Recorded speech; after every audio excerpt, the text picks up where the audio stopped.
D No Shokutaku 2は、M2 のですね、リアルタイムポリゴンの機能をかなり強く使っているので、1よりもかなりアクション性とかですね、が強くなったタイトルだと思います。かなりスピーディーに Hey everybody, welcome back to Video Game So today we're going to continue the series Warp, a story in 3 acts, where we take a look at the work of Warp and Kenji Eno across D, Enemy 0, and D2. And I would say of all three of these games, Enemy 0 is the most accomplished, most intriguing, and most absolutely infuriating all at the same time. It has a very interesting development story going from the PlayStation to the Sega Saturn, as well as having a score by Michael Nyman and work done on the animations by Fumito Ueda, who would go on to direct Ico, Shadow of the Colossus, and games such as that.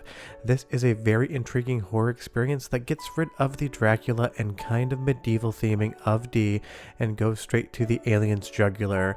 It has such an interesting story and a cutscene in the beginning that basically spells out how this game was going to be something different than anything that had come before it, which is 100% true. But before we get too far involved, if you can do me a huge favor down below, hit like and subscribe and ring that notification bell, definitely helps us out. And if you feel so inclined to want to support the channel, we have a Patreon link down below as well. But I will say I had Enemy 0 back in the day when it came out on the Sega Saturn, and child me was not the biggest fan of this game. While I absolutely understood what it was trying to do and loved it for what it could have been, some of the gameplay mechanics were just ever so slightly frustrating back in the 90s. But as the years have gone on and I've better understood what the game really wants me to do, I've absolutely fallen in love with it, and it is another example of Kenji Eno's forward thinking when it comes to both game design as well as music composition and telling a story in a very interesting medium, the form of video games and an interactive movie at the same time. Because just like D that came before it, this game is summarily comprised of FMV sequences and point-and-click adventure games, but now we have a full first-person shooter mechanic and exploration mechanic as well, giving this more of a game feel than D, while still maintaining that lineage to the original game in this quote-unquote trilogy. And if you haven't noticed yet, some of the characters from this game, not including Laura, will end up going on to be featured in D2, just their appearances, nothing else about their characters except some instances the name as well.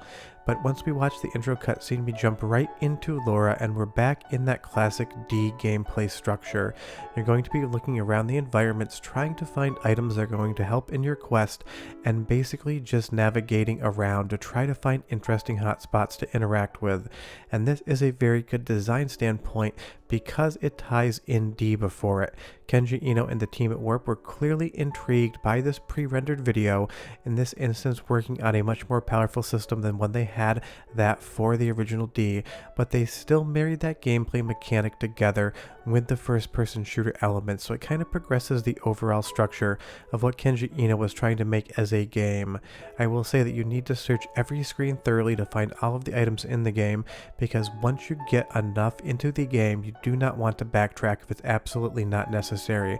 There is so much in this game that wants to kill you, and the main hook is every single enemy is invisible. You have to find them and shoot them based simply alone by the sound that they are making in your headphones or on your speakers, which sounds like a very confusing mechanic, but if you understand that Kenji Eno also released Real Sound Kaze no Regret, a game specifically for blind players in which they could just listen and play the game, it would make perfect sense. And Enemy 0 basically takes that to its logical conclusion for sighted players, taking away some of your sight and making you depend simply on those tones, because all of the enemies in the first-person shooter gameplay are going to be invisible and you need to track where they are based upon audio cues alone. And I will say, when you first encounter this, it can be absolutely frustrating. You are going to die and die a lot until you understand how to use those audio cues to track both the position as well as the proximity of the opponent to you. But once you actually understand what the game's asking of you, it becomes second nature and something that you really don't see very often in video games, I'm sure for a good reason in some respects. Now you do have this entire Vex network in which you can talk to other people on this space colony going through space, traveling back to Earth. And again, depending on who you're actually trying to talk to, you may notice some familiar names here that will go on to be in D2, specifically Kimberly and Parker. Kenji Eno developed Laura as a digital actress that he could employ in all of his games, and it seems like in Enemy 0 he decided to bring other actors in that he would then use later on down the line. but there's also an entire hint system in this game that you need to pay attention to be able to progress, otherwise you're going to go in blindly. So research everything, look around, and talk to all of the characters, especially Ronnie, because he's going to give you hints to progress, hints such as this right here. Laura, have you attempted going to the locker room? Your key should open the door. Go check it out. For the longest time, I thought that was possibly Phil Hartman, but honestly, it is just another voice actor. But we can have a little fun with the retrospectives, even if they're serious and talking about the work of Kenji Eno and Warp. And now, as the screen fades to black and comes back up into the gameplay, you're going to see we are now in a first-person environment.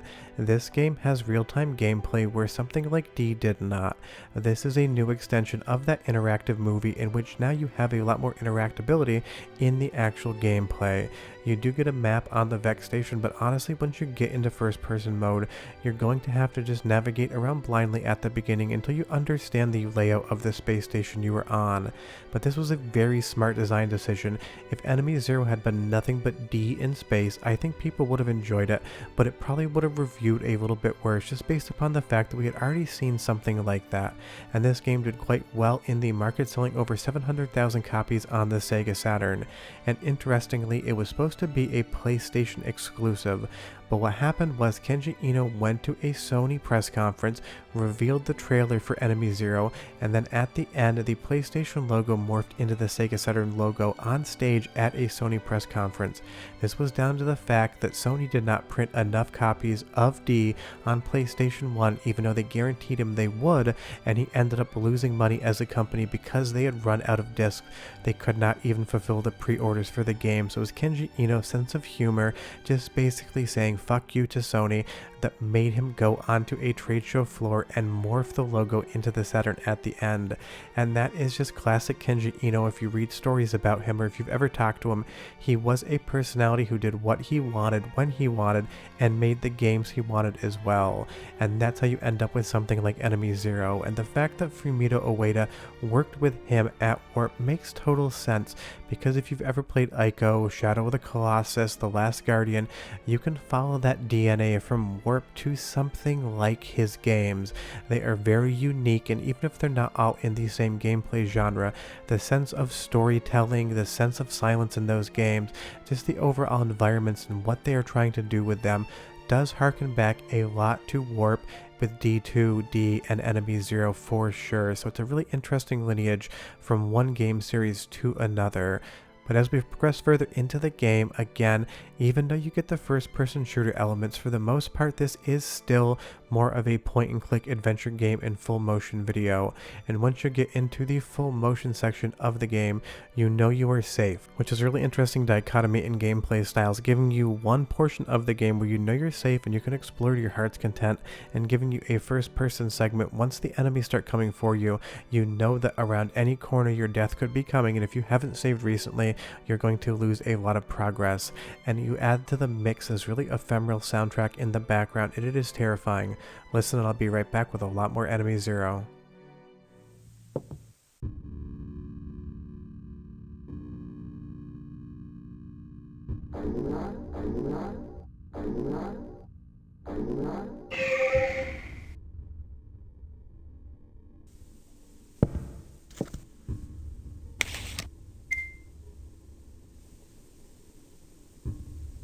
Just like D before, Enemy Zero uses that dissonant droning in the background, which is not something that you really want to hear personally. It puts you at a state of unease and it's very disconcerting, but that's exactly what the world of Enemy Zero is. If this was the real world, you would not want to be anywhere on this space station because your death would be imminent around every corner. So that use of those tones really drives home the uncomfortable feeling of navigating these hallways. I'm not sure what a space station sounds like in real life, but that mechanical drone definitely has some vibes to it for sure. And then when you encounter the first enemy in the game, the only way you're going to know that they're anywhere near you is by this beeping noise that's going to be positional out of the left and right side stereo channels, as well as faster or slower depending on where you are in relationship to that enemy. And at this point in time, we don't even have a firearm, so you need to run. It is absolutely terrifying. It sounds like this, and I'll be right back.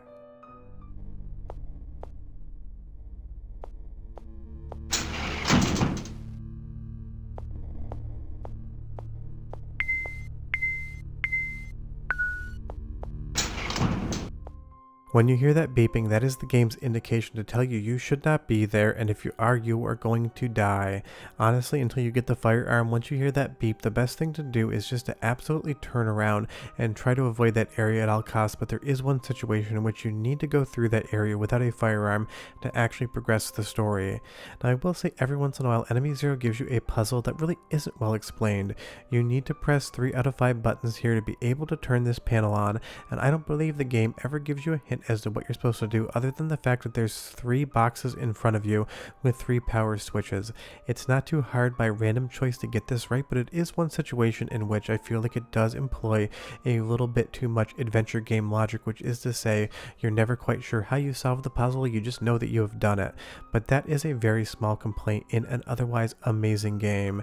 And this is definitely a very cinematic game as well, down to the camera angles, down to the uses of music, even the fact that Michael Nyman, a famous film composer, composed the music for this game.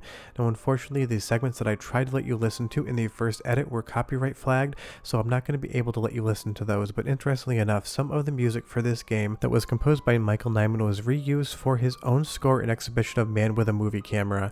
If that movie sounds familiar, you probably went to film or art school, and if it doesn't sound familiar, you were probably smart enough not to go to film or art school. It's a very famous piece of cinema that's taught to basically every college student out there who wants to get anywhere near a camera, and knowing that Enemy Zero music ended up in Michael Nyman's own composition for a re-exhibition of that film is quite interesting.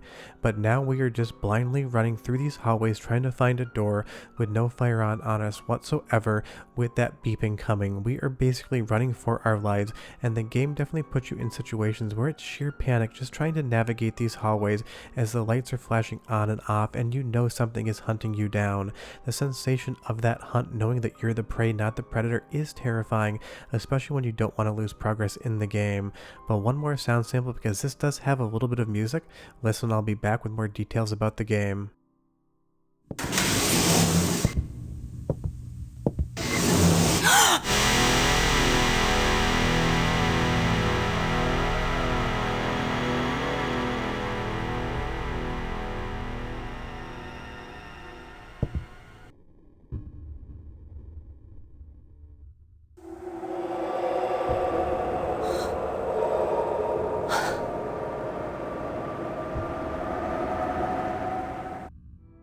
Those sound cues just work, and that riff right there has this hollowness that, at least in my imagination, kind of is an amalgam for the hollowness and vacuum of space. I try not to get too esoteric with my thoughts on these games, but it is what goes through my mind when I'm trying to better understand and analyze them, taking all of the visuals with the gameplay, with the sound effects, and trying to combine all that together to better explain how I view some of these titles. Something like Enemy Zero just makes me think of that cinematic universe of aliens with a lot of Kenji Eno and WARP put inside of it. Even these drawers right here harken back to the main set of drawers in D when you're trying to find the piece of paper to start and then the wine barrel crank towards the end. You can see direct references from the first game into Enemy Zero, and Kimberly here, at least her appearance, is going to be showing up in the D2 episode in a few weeks. But Enemy Zero is just such a particular game. It was of its time and place, and I think if you made this today, it obviously would not be as successful.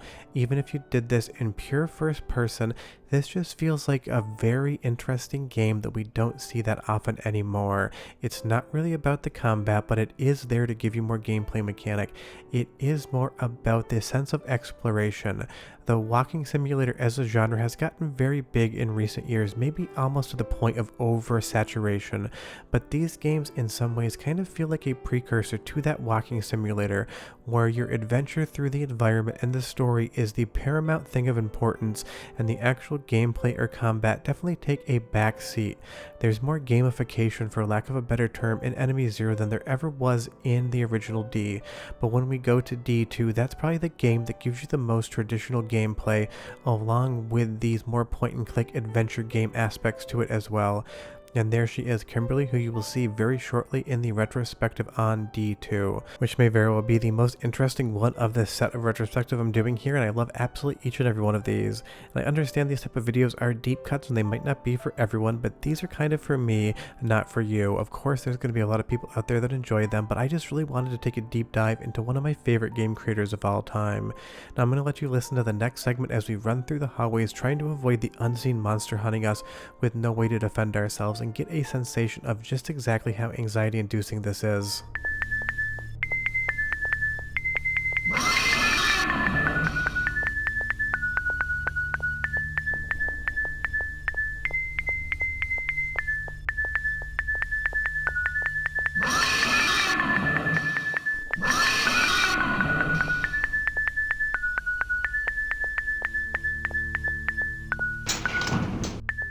That is just terrifying when you're playing the game, and it would not be a situation you would ever want to be in real life, but it's probably one that seems familiar to at least some people.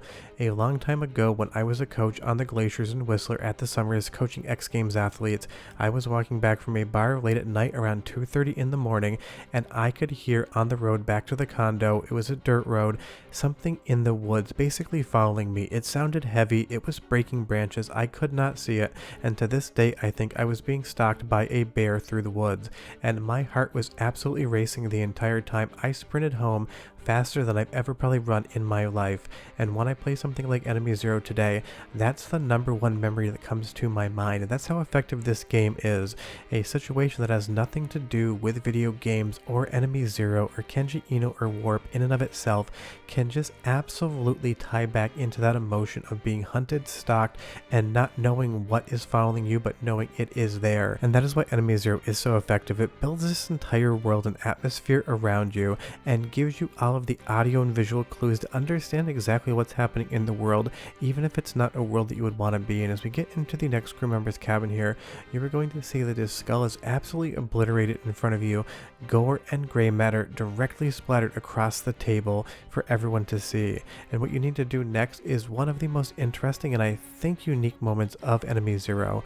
You're going to find 2 of this person's severed fingers on the ground, and you're going to have to collect them as an item to use on a locker in just a moment. Something's interesting about Laura's reactions or lack thereof. She seemed rather startled when the invisible creature blew through that door, but when she's actually holding these fingers, she doesn't really show all that emotion. It's an interesting thing whether or not they had the technology to really sell that emotion, or if Kenji Eno wanted her more to be a blank slate so that the player could kind of impart their own emotion onto her. If Laura showed sheer terror in her face when she picked up those fingers, you basically told the player what emotion they have to ingest and kind of impart on themselves, but leaving her expression blank, you can kind of decide what you want to feel there. Is it horror? Is it disgust? Is it curiosity? Is it fascination that these fingers could be an item to be used in the game? It can be any of the above, so sometimes leaving her face without an expression really does allow you, the player, to tell a little bit of your own story. As you look at this access code right here, you're going to see there's an error on the DNA code, so it's painfully obvious you need to use the fingers that you just found on the ground to be able to unlock this cabinet. And it is a fun bit of world building and storytelling because you know whatever is out there in the hallways hunting you down can do that to you. Obviously it's not in the real world, it's a video game, but it kind of telegraphs the stakes at play once you actually go out there with a firearm. You know what's going on, you know it can absolutely rip pieces of a human body apart, so you know as the player you are now in danger, and for the rest of the game you're going to be in danger as well. If there's one game that I feel like ties into Enemy Zero the best, it would be something like Alien Isolation. That sensation of no matter how many weapons you get and however good you are at the game, you are always at a disadvantage because the alien queen is going to be hunting you the entire time. Enemy Zero is exactly that. Yes, you have your safe areas when you're in the adventure mode, but anytime you're in the first-person shooter view, you know full well the disadvantage is to you. Whatever is stalking you is more powerful, and it has the element of surprise because you cannot see it on the screen, you can just hear it. And once the game actually gives you a firearm, you know full well it's going to take the guardrails off and throw everything it has at you to try to kill you and kill you quickly. And that's the really interesting thing about Enemy Zero. Take it from me, you're going to play this game if you've never played it before, you're going to get to the combat sections and you are going to die and you're going to feel frustrated by it. but just make sure you save early and you save often before you go into a first person view, and you should be fine. But do be aware that your save mechanic does have a power meter and you will have to deal with that. But now that we have a firearm, we're trying to hunt down what was hunting us, and this becomes one of the most difficult parts of the game, but one of the most rewarding when you actually get it. I'm going to intentionally die here even though I beat this game many times to understand what it's like. And this is the point in the game where most people who are enjoying it decide that they are no longer having fun with it, because attacking an invisible enemy can be very difficult. But just take it from me, if you've never played Enemy Zero before, just fight through this. There's a very rewarding story, a very interesting gameplay loop, and a very historic and forward-thinking game here in Enemy Zero. And honestly, if you can hang with something like Elden Ring and the difficulty there, then Enemy Zero should be right up your alley. But that's what I have to say about Enemy Zero, a 10 out of 10 game from one of gaming's best developers. For that, I'll see you guys next time. Bye bye.